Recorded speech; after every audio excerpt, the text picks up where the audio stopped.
So rule one of ad tech is never follow Terry Kawaja on stage. You can never compete with his slides, and you can never compete with his funny voices. So I'm not even going to try. I'm just going to leverage everything Terry just said. I wonder if I can go back. Nope. I wanted to steal his slide. When Terry shows a slide that's a triangle of the most banal uses of AI, like faking Gordon Gekko's voice, that doesn't use a huge amount of energy to generate. But as you go up that triangle, what you'll find is that the more sophisticated the use of AI, the more energy that AI uses. And the more energy, the more carbon, the more potential environmental impact. So last year, as Frank mentioned, I had heart surgery. I set the Kilimanjaro of my recovery to be here on this stage 30 days after my surgery. And I made it. I was a little frail looking and maybe not my fully robust self, but I was here. And one reason it was so important for me to be here was because this group of people, like, look around. Look how many people have stayed in our busy lives with so many things happening to be part of making our industry better, making it cleaner, trying to make a meaningful impact in the world in an industry many of us love and care about.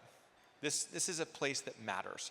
And I'm so glad and so thankful to Sharethrough and Equativ for doing it again this year. It's really, really important for many of us to be here. And I think that if we are going to follow Terry's advice and bring more AI into our lives and into our work, we need to know the consequences. Now, he quoted a false stat, which we'll give him a free pass on, because so far, Luma is not a Scope 3 customer. We'll try to sign them up. It is true that there are cases where 1 million ad impressions would result in a round-trip plane ticket. But on the average in the US, that's not the case. And in fact, the carbon footprint of an ad impression has dropped significantly over the 3 years since the industry really started this project. And I'd like to send a big round of applause and a thank you to John Osborne and AdNet Zero for all the work they've done in leading the cause for our industry.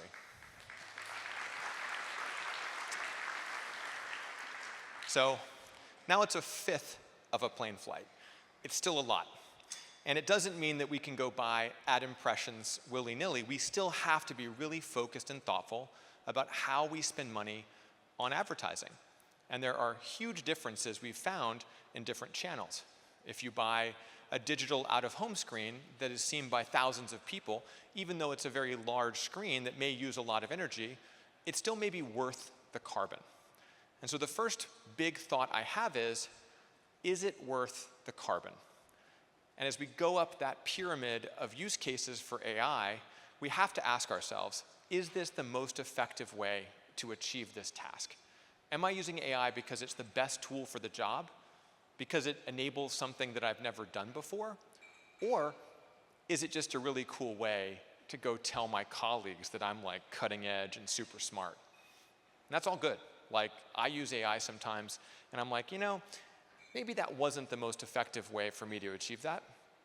But then again, going and browsing the web. Imagine you go to a website that has 20 ads that auto-refresh, and you're sitting there trying to find the information you want. What is the carbon footprint of that website browsing session versus my ad-free experience with Claude? That's a good, useful question for us to ask. Now, I'm not asking anyone to do the math of you're sitting at your computer, you're like, should I go to Google or should I go to Claude?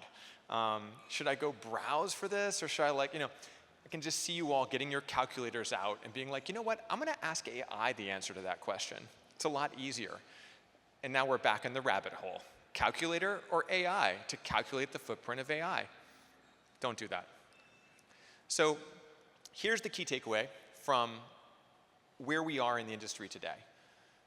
AI has the power to dramatically improve the effectiveness of advertising.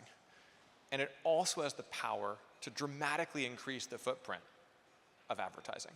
We are in a conundrum, just like we were 3 years ago before all the good work of the Green Media Sustainability Framework, or GMSF, our very well and concisely named framework for measuring the environmental impact of every ad impression. Without measurement, we have no idea. And I would ask that any use of AI at any kind of scale needs to have measurement attached. You need to tell your engineers, when you use AI, I want you to plug in a framework to understand the carbon footprint. Now, there's not a lot of frameworks out there. I spent the last 8 weeks on a working group with the Green Software Foundation to try to figure out a global framework for how to calculate what they call the Software Carbon Index, or SCI score, for AI. And the goal is to have an ISO-certified way of calculating the carbon footprint of AI. That's not an ad industry thing. This is actually ISO. This is a global framework. And after 8 weeks, like 20 academics, I was by far the dumbest person in the room, Miro boards with huge numbers of Post-it notes. The summary was, we have to think about this some more. So we have a framework of what we need to do next. It's going to take a long time to address every single issue in measuring the carbon footprint of AI. But I think the key factors in this process are well known to us. One is where we do training and inference matters. So if you do that in Virginia, where the power is largely coal, the grid mix is very carbon intensive. If you do training and inference in Finland, it's mainly hydropowered and it's nice and cool, and so the grid mix will be fairly low carbon. There's a large range of places that we can do all this computation. So one very obvious point is that moving computation to where energy is green is good. So maybe that is a Gordon Gekko quote. Green energy is good. We can do time shifting as well, because especially with renewables and solar power, when the sun's shining, the grid mix is greener. So that's an obvious opportunity. Model choice matters. There are big models, there are small models. There are, effectively different generations of model. So some of the newer models use techniques like mixture of experts, or MOE, which is a fancy way of saying only part of the model is used to actually compute. So even though you might train a really big model, you can only use a little bit of it. It's like using part of your brain because you're reading to your kid the same book you've read 100 times, but the rest of your brain is thinking about something else. That's basically what these models can do. So you don't have to activate all your neurons every single time you do a task. So choosing the right model for the job makes a huge impact on how much energy a model uses. Different tasks also use different amounts of energy. So text, if you've heard of tokens, one word represents 1.3 tokens. That's just basically converting words into numbers. So the word the might be 16521, and cat might be 44216. That's how AI works. It actually doesn't know anything about words. All it knows is it takes all of these things, converts them to numbers, and then looks for correlations between different numbers. So if you say the, and then you say cat, we can all imagine the next word, right? Purrs, or walks, or pukes on my floor and my daughter won't clean it up, even though it's her cat. You can predict that outcome just like I can. All AI does is predict the likelihood that this sequence of numbers predicts the next number. That's a relatively efficient way to use AI. But when you get to images, what it does is it takes all the pixels in the image and takes each chunk of the image and turns that into effectively a number. And so an image might represent 2,000 tokens. It's not exactly how it works. But if you think about pasting an image into your AI program versus copying and pasting the text, it could be dramatically more expensive from a computation perspective, which is not to say you shouldn't do it. I'm just saying be cognizant that the more information density you pass into an AI, the more work it has to do, the more computation it does, the more carbon gets spit out the other side. So all of this may be obvious to some of you, but I think for many of us, AI is very magical. It's a black box.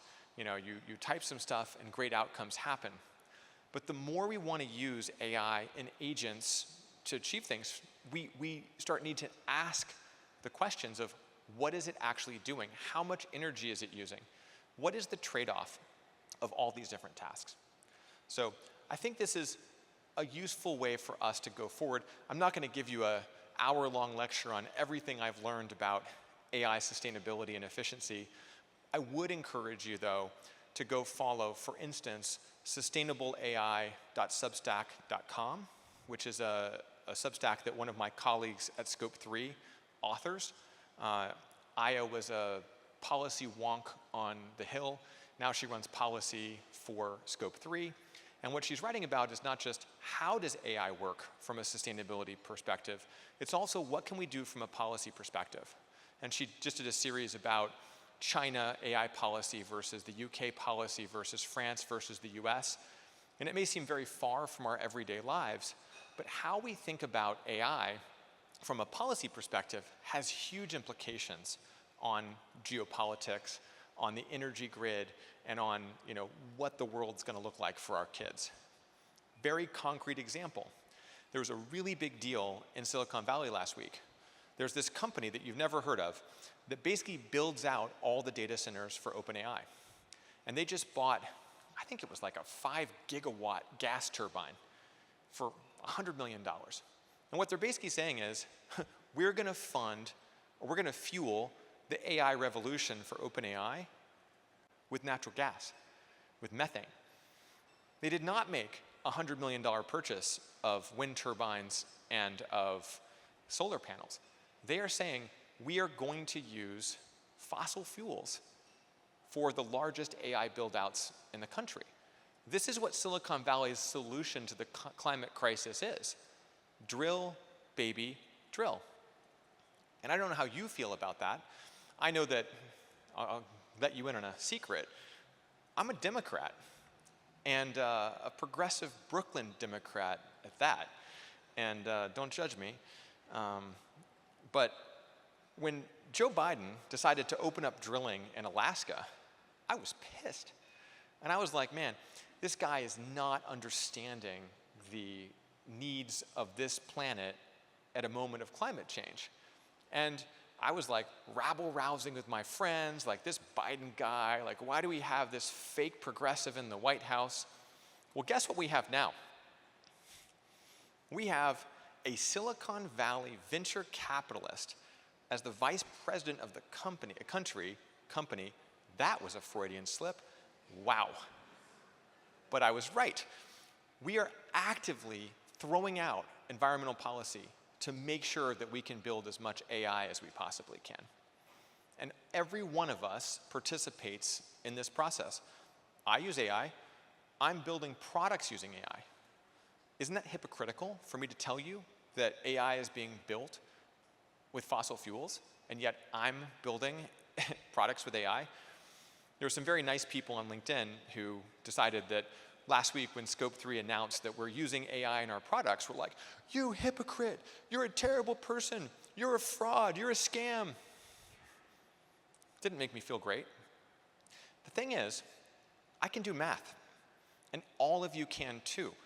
We have to understand that not using AI is like saying, I'm not going to drive in a car ever again, or I'll never fly, right? Anyone here given up plane travel fully? Anyone here not taken a flight in a year? You're awesome. Congratulations. Do you have family that lives a few hours away? Oh, Amtrak. You've taken Amtrak to the West Coast? Oh. I have friends who do that, and I do not recommend the Amtrak to the West Coast thing. But that's the point, is like, I'm not going to not see my family because I love this planet. I do love it. I just don't love it as much as I love my mom, at least as far as she knows. My point is, We're going to make choices that leverage AI. We're going to do it because it makes us better at our jobs. It makes our products more powerful. And I think what Terry said is right. If we can invest a little bit of energy in AI that has a massive impact on the overall carbon footprint of what we do as part of our jobs, it's worth it.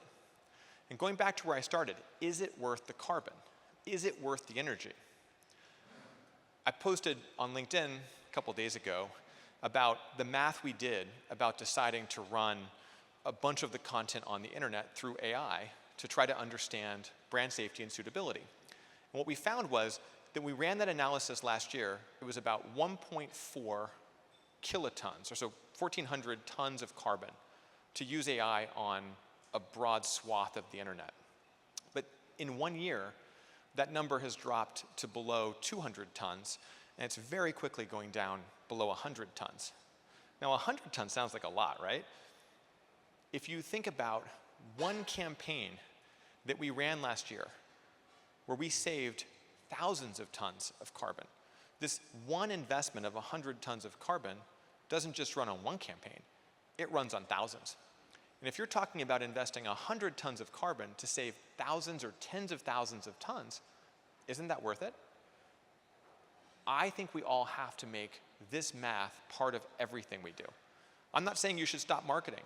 Anybody here stop doing digital advertising because of the carbon footprint of advertising?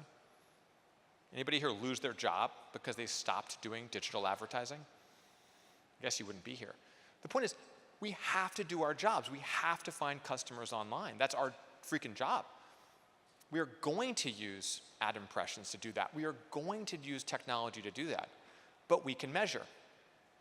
We can make smart, informed choices about where to invest our carbon, and we can make sure that we're holding ourselves and our organizations accountable for the net impact of our choices. Were the thousands of carbon you invested in your last ad campaign worth it? Did you sell cars? Did you sell insurance? Did you sell, whatever you sell? Or not? Because if you didn't achieve your marketing goals, you wasted a whole bunch of carbon. And that's really where this comes back to media quality. Because if you're going to invest carbon in buying advertising, I think you have an obligation to make it the most efficient and effective use of carbon that you can imagine. And when I say carbon, I also mean money. Why are you wasting money buying ads that no one ever sees? Why are you wasting money buying bot traffic? I guess unless those are agentic bots that actually are like making purchase decisions, because that might be the future. Maybe my anti-bot thesis needs to be updated.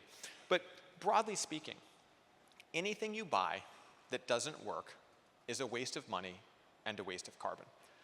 And I would ask all of you to just go think about every vendor, every publisher, every process, everything you do through the lens of carbon. And I know you all care about this because you're here.